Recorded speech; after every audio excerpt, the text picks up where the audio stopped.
तत्कालीन मुख्यमंत्री असताना आणि विद्यमान मुख्यमंत्री देवेंद्रजींनी जो विकास नरेंद्र मोदी साहेबांच्या नेतृत्वाखाली या मुंबईचा केलेला आहे, त्या विकासालाच भरभरून मतदान होईल आणि 16 तारखेला अशीच पत्रकार परिषद मी घेईन. आमचा आकडा 150च्या पुढे असेल. कालच्या सभेमध्ये राज ठाकरे यांनी लावरे तो व्हिडिओचा प्रयोग पुन्हा एकदा करून दाखवलेला आहे, त्याला आज उत्तर दिलं जाणार आहे का?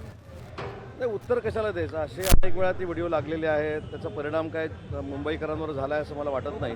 पण मी राजसाहेबांच्या बाबतीमध्ये गेले 15 दिवस हेच सांगतोय की राजसाहेबांच्या बाबतीमध्ये युबीटीनं खेळलेला जो खेळ आहे हा मनसेच्या दृष्टीनं अतिशय अडचणीचा आहे.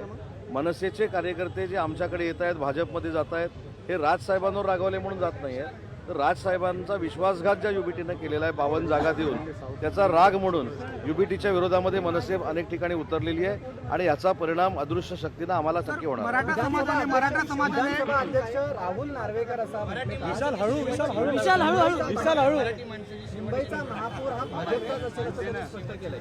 मला असं वाटतं की उद्या मी राज्याचा उद्योगमंत्री आहे, मी शिवसेनेमध्ये काम करतो, म्हणून मी काय पक्षाचं धोरण ठरवत नाही.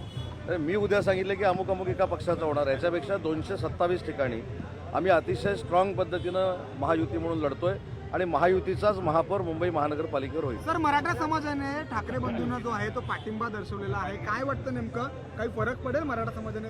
मनोज जरांगे पाटील नाही, मला असं वाटतं की मी कुठच्या समाजाबद्दल बोलणार नाही, पण मुंबईकर समाजाच्या राजकारणामध्ये पडत नाही, धर्माच्या वादामध्ये पडत नाहीत. मुंबईकर हा मतदार हे जगातला आदर्श मतदार आहे. त्याच्यामुळं असं भावनिक काही त्याला आता म्हणजे ते जुमानणार नाहीत. त्यांनी मनात ठाम केलेलं आहे की यावेळी कुठच्याही परिस्थितीमध्ये 150पेक्षा जास्त जागा या महायुतीच्या निवडून द्यायच्या. काँग्रेसचे आमदार आहेत, पत्र लिहित आहेत 14 तारखेला जो लाडक्या बहिणीचा हप्ता येणार आहे घेऊ नये असं त्यांनी पत्र लिहिलं. हा तर त्यांचा खरा चेहरा आहे. युबीटी आणि काँग्रेसनं मुख्यमंत्री माझी लाडकी बहीण योजना येऊच नाही यासाठी जे प्रयत्न केले होते त्याचा 100% हा पुरावा आहे. त्यांना इलेक्शन आणि मताच्या पलीकडे दुसरं काही घेणं देणं नाही. ज्या महिला भगिनींना स्वतःच्या पायावर उभं करण्यासाठी माननीय एकनाथ शिंदेसाहेब देवेंद्रजी प्रयत्न करत आहेत, ती योजना महिलांपर्यंत पोचू नयेत, ते पैसे महिलांपर्यंत पोचू नयेत, हे काय आजचं षडयंत्र नव्हतं. हे विधानसभेच्या अगोदरपासूनचं षडयंत्र होतं आणि जे झालं ते बरं झालं. आता मुंबईच्या महिलांना देखील कळेल की यांची प्रवृत्ती काय आहे. महिलांना एखादा योजनेतनं जर फायदा होत असेल तर तो देखील थांबवण्यासाठी कसे पुढे असतात, पण त्याच्या मागे देखील 100% युबीटीच असणार आहे. क्लस्टर डेव्हलपमेंट सारखी योजना आणता आहात तुम्ही, परंतु तुमची जमीन काढून घेतली जाणार आहे असं म्हणताय. नाही, ही योजना पूर्वी सुरू झालेली योजना आहे. ह्याचा आणि आचारसंहितेचा काही संबंध नाही. जर नव्याने योजना आम्ही सुरू केली असती तर त्यांचं म्हणणं बरोबर आहे, पण काँग्रेस आणि त्यांचे सर्व सहकारी, युबीटी आणि त्यांचे सर्व सहकारी हे अभ्यासात कच्चे असल्यामुळे असं काहीतरी बोलत असतात. क्लस्टर डेव्हलपमेंट सारख्या योजनेतून तुम्ही लोकांना घरं द्यायचं म्हणता आहात, परंतु कालच्या सभेमध्ये असा एक आरोप झाला की तुमच्या जवळची जमीन काढून घेतली जाणार आहे. तुम्ही त्यांचंच फार मनावर घेता, आमचं पण खरं मनावर घ्या ना.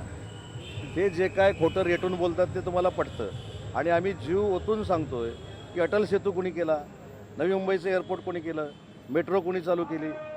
ठीक आहे, आता काही लोकांना असं वाटतं की आम्हीच सगळं केलं आहे, त्याच्यामुळं त्यांच्यावर काय बोलण्यात अर्थ नाही. पण मुंबईकरांची बाजू देखील आपण सगळ्यांनी मिळून मांडली पाहिजे.